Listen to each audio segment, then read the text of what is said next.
이게 아니라고 싶고 14일 공개합니다. 모모된 혀의 맛지도. 상식 테스트 하나 준비하겠습니다. 근데 이게 너무 수준이 좀 떨어지는 질문이라 불쾌하지 마세요. 아니 왜요? 근데 이거 뭐 우리가 학교에서 많이 배웠던 거니까. 상식은 사람마다 다 다르긴 한데 무슨 상식일까요? 뭐야? 질문 나갑니다. 우리의 혀에서 쓴맛을 느끼는 부분은 이 중에 어딜까요? 쓴맛. 몰라? 쓴맛 1번. 요즘에 들은 얘기는 4번이에요? 1, 2, 3, 4 점. 자, 그러면 단맛은 어디예요? 4번. 단맛은 4번이요. 네. 공부 열심히 했네요. 제가 아는 대로 얘기해도 돼요? 오 기자는요? 1, 2, 3, 4.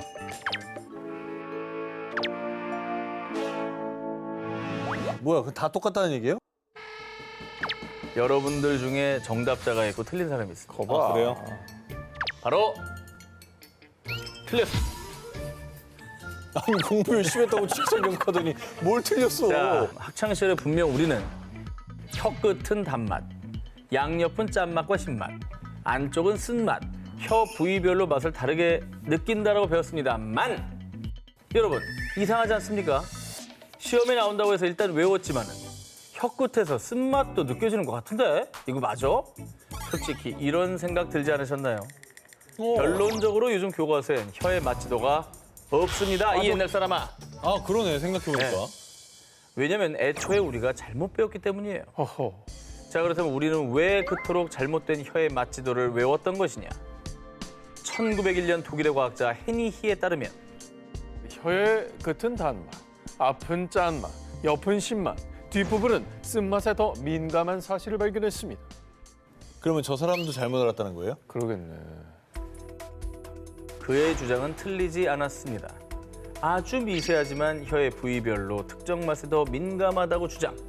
다만 헤니의 주장은 우리가 배웠던 것처럼 혀의 부위별로 느끼는 맛이 다르다 이건 아니었습니다. 자, 그럼 어디서부터 잘못된 걸까요? 1942년 미국 실험 심리학자 에드윈 보링이 헤니의 연구를 시각적으로 보완했습니다. 이를 바탕으로 탄생한 것이 우리가 배웠던 혀의 맛지도였던 것이죠.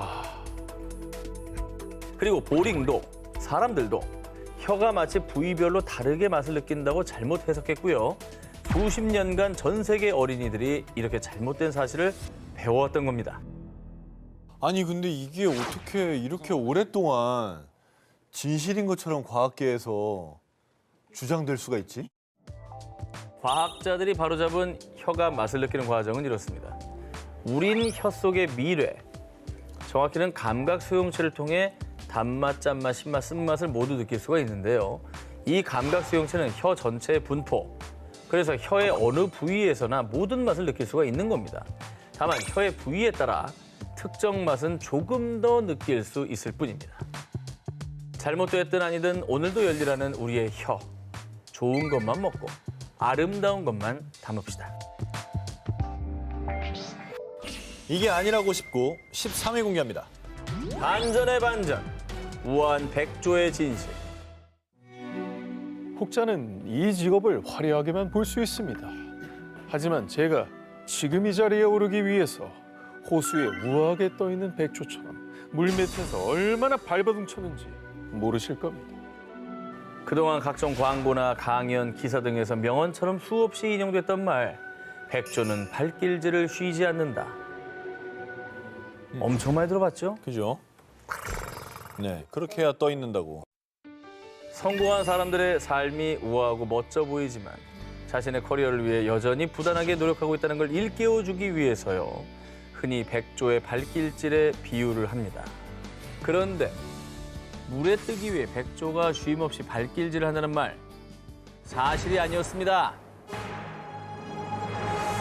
안 움직여? 가만히 있잖아. 어? 가만히 있잖아, 쟤들도. 얼마나 힘들겠습니까? 아니 위에도 우아하고 아래도 우아했네. 네, 그냥 우아한 애였어요. 그냥 전체가 우아했네. 물 그냥 위... 가만히 있어도 뜨는구나. 아, 그럼요. 물 위에 고고한 자태로 떠 있는 백조는 우리가 알고 있는 것처럼 쉼없이 발길질을 하지 않았습니다. 가끔 한 번씩 우아하게 발길질을 할 뿐 거의 아무것도 하지 않는다 해도 과언이 아닙니다. 야, 완전 속았네. 그러니까 목이 더 바빠 들여다본다고. 백조가 아무것도 하지 않고 물 위에 떠 있을 수 있는 건 타고난 피지컬 덕분이었습니다. 조류과인 백조는 깃털이 기름막으로 쌓여 있어 물이 잘 스며들지 않고요. 이 방수복 같은 깃털 사이사이에 공기가 제법 차 있습니다. 게다가 불의 역할을 하는 기낭, 공기가 들어있는 뼈인 함기골 조직 덕분에 물 위에 몸이 저절로 떨 수 있는 겁니다. 타고난 피지컬로 그냥 떠 있는 거네. 그렇죠. 애초에 이런 명언은 왜 생긴 거예요? 왜 퍼지게 된 겁니까? 이 말은 사실 1960년대에서 70년대 사이 일본에서 큰 인기를 끌었던 유명 야구 만화에 처음 등장했다고 알려졌습니다. 우아하게 헤엄치는 백조도 물 밑에선 치열하게 다리를 움직이고 있다고? 극 중의 캐릭터가 경제적으로는 부유하지만 자신이 강타자가 되기 위해 뒤에서 얼마나 피나는 노력을 했는지 어필하는 대사였습니다.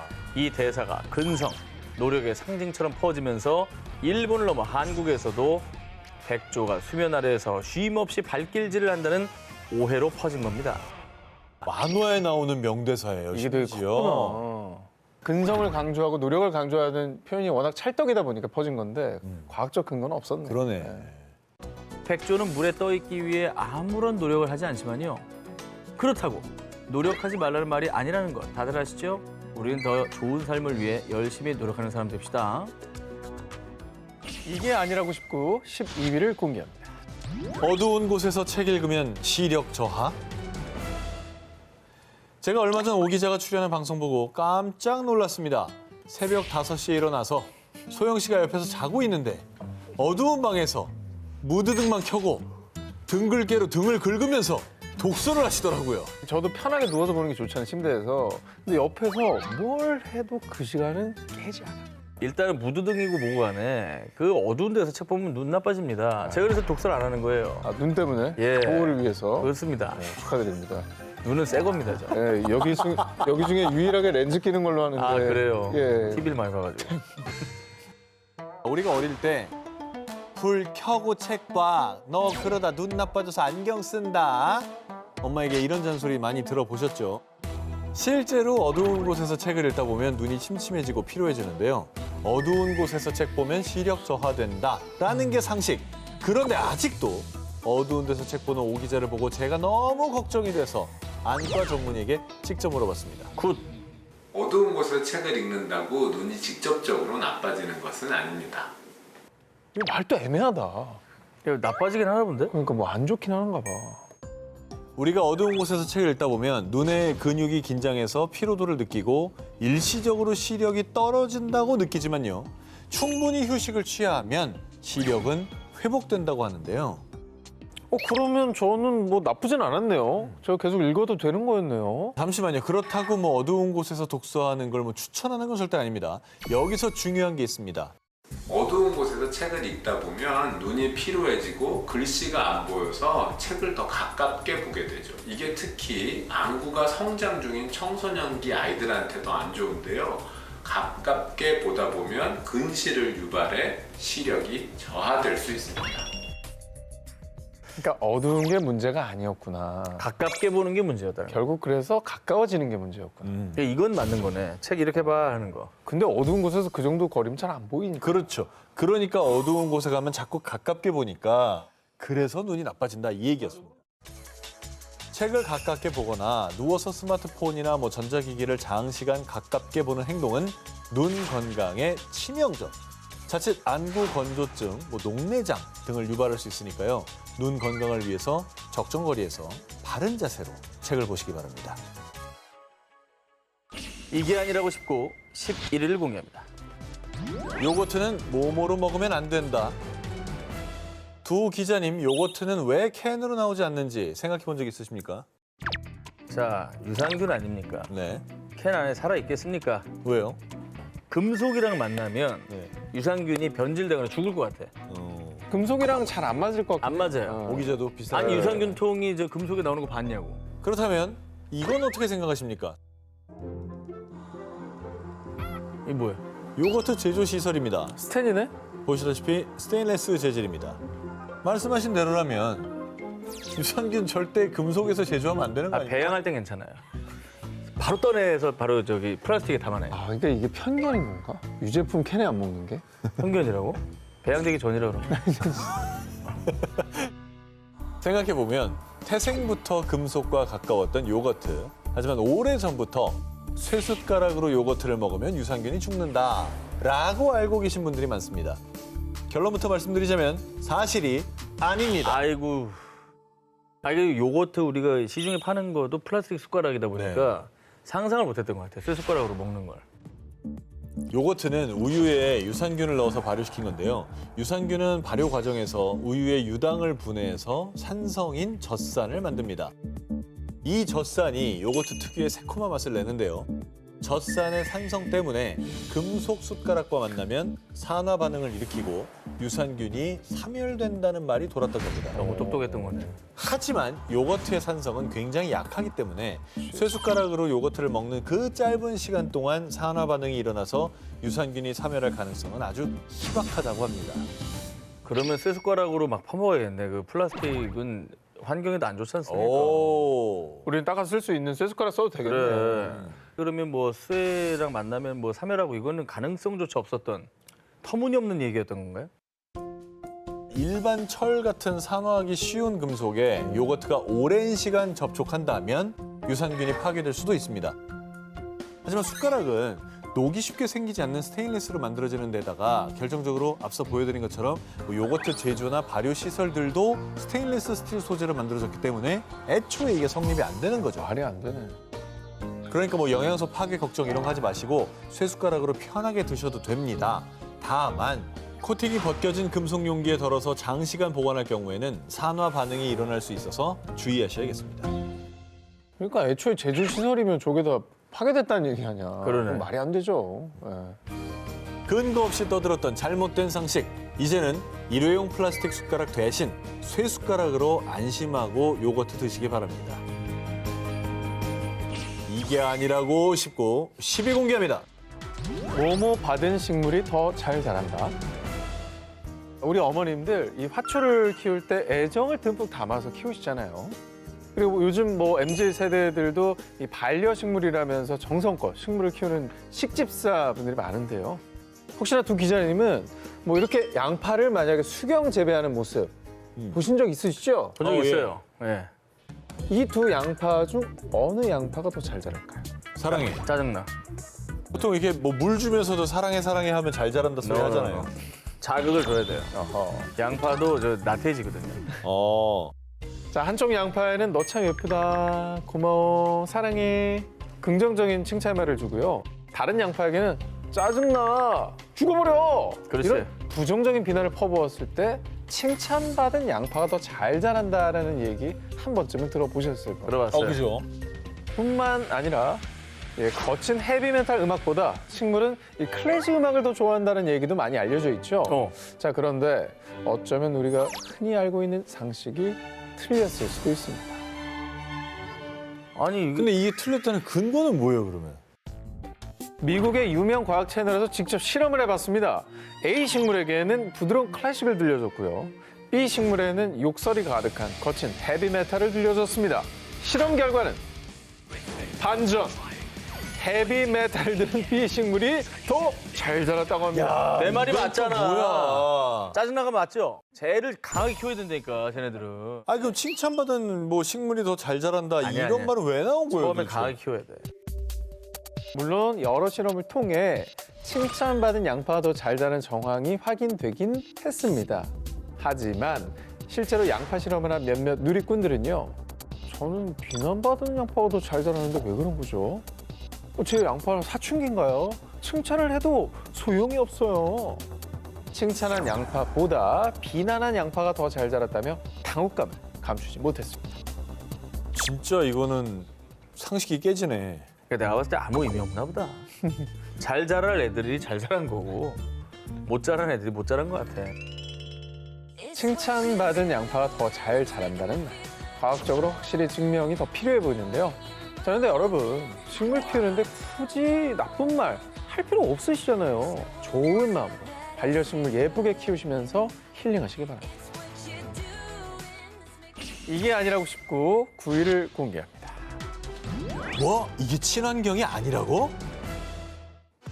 최근 환경에 대한 관심이 높아지면서 분해되는데 500년 이상 걸린다는 플라스틱 빨대 대신 종이 빨대를 사용하는 게 추세죠. 우리나라도 바로 며칠 뒤인 11월 24일부터 식당이나 카페 등에서 플라스틱 빨대의 사용이 금지됩니다. 그런데 이 플라스틱 빨대의 대체품으로 등장한 종이 빨대. 많은 분들이 종이 빨대는 친환경 제품이라고 생각하시는데 과연 사실일까요? 종이 빨대 우리가 그 분해되니까 도입해서 쓰고 있는 거 아닙니까? 아니 종이잖아. 플라스틱보단 나을 거 아니에요. 물론 종이 빨대가 플라스틱 빨대보다 분해가 쉽고 퇴비화할 수 있는 장점이 있습니다. 하지만 일부 종이 빨대는 일회용 종이컵처럼 액체에 쉽게 녹지 않도록 플라스틱의 일종인 폴리에틸렌 등으로 코팅을 하기 때문에 재활용이 되지 않고요. 그게 아니라고 해도 한 번 사용에 눅눅해지고 오염된 종이 빨대는 재활용 불가. 결국 일반 쓰레기가 되는데요. 그러니까 이게 결국에는 사람들 심리를 안정시키기 위한 수단이었지 결국 환경에 도움 안 되는 거예요. 아니 어쨌든 플라스틱 빨대보단 나을 거 아니에요. 그것만 얘기해 주세요. 종이 빨대가 나무로 만들어져서 환경적으로 좋은 선택처럼 느껴질 수 있는데요. 하지만 미국 환경보호국에 따르면 플라스틱 빨대의 원료인 폴리프로필렌을 생산할 때는 약 907kg당 1.55톤의 이산화탄소를 배출한다고 합니다. 아이고. 종이 빨대를 만들 때 사용되는 일반 혼합지를 생산할 때는 같은 무게라고 했을 때 이산화탄소를 8.45톤 배출. 그러니까 플라스틱을 만들 때보다 약 5.5배 많은 이산화탄소를 발생시킨다고 합니다. 아니 그럼 종이도 완전한 친환경은 아닌 거잖아요. 그렇죠. 그럼 뭐 어떻게 먹어요? 그냥 입 대고 먹어야 되나?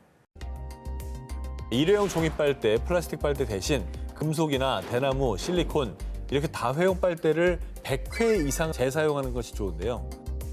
하지만 친환경 빨대의 본질이 플라스틱 줄이기인 만큼 일상생활 자체에서 플라스틱 제품을 줄이고 음료를 마실 때도 빨대 사용을 자제하는 것을 추천드립니다. 그러니까 친환경 이름이라는 포장에 또 속으면 안 되겠네요. 종이 빨대 무조건 좋다는 인식을 만들 수도 있었을 텐데 그거 아니라는 것도 오늘 방송을 통해서 또 많은 분들이 아셨으면 좋을 것 같습니다.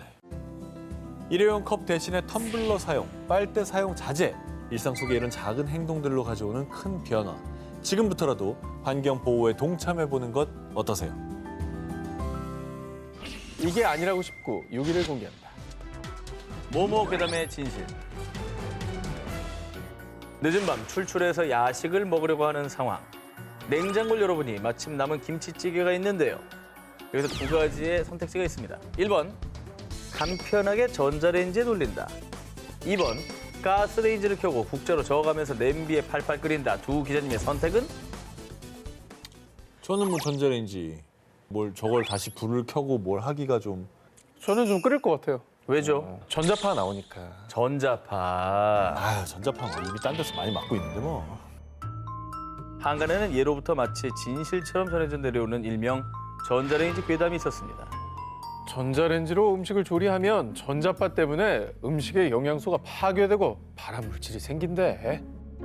하지만 전자레인지에 조리한 음식은 건강에 안 좋다는 속설은 거짓! 그렇지!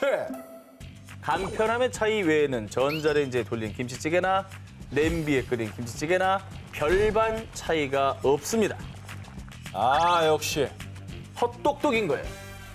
아니 전자파는 쓰는 건 맞잖아. 허허. 마이크로웨이브라고 하잖아. 쓰는 건 맞죠? 전자파가 나오잖아. 나오죠. 그 전자파로 데우는 건데. 자, 설명드리겠습니다.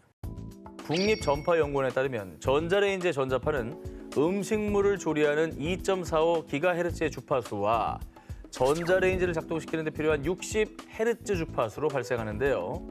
두 종류의 전자파 모두 극히 미미한 수준으로 인체에 해를 가하지 않는 수준이기도 하고요. 특히 음식물을 조리하는 2.45 기가헤르츠의 주파수는 인체에 유해할 수 있는 전리 현상이 없는 전자파이기 때문에 DNA 구조를 파괴하지 않는다고 합니다. 따라서 전자레인지로 조리한다 해도 음식물의 영양소 변화나 파괴가 일어나거나 암을 유발하지 않는다는 얘기입니다. 실제로 전자레인지로 데운 물로 식물을 키우거나 음식물을 조리한 뒤 영양소를 분석한 결과 아무런 변화가 없었다고 합니다. 음식물 돌릴 때 뭐 찜찜함 없이 그냥 간편하게 돌려 드시면 돌려도 됩니다. 자, 다만 여기서 가장 중요한 포인트가 있습니다. 전자레인지 조리 음식이 안전하다는 건요.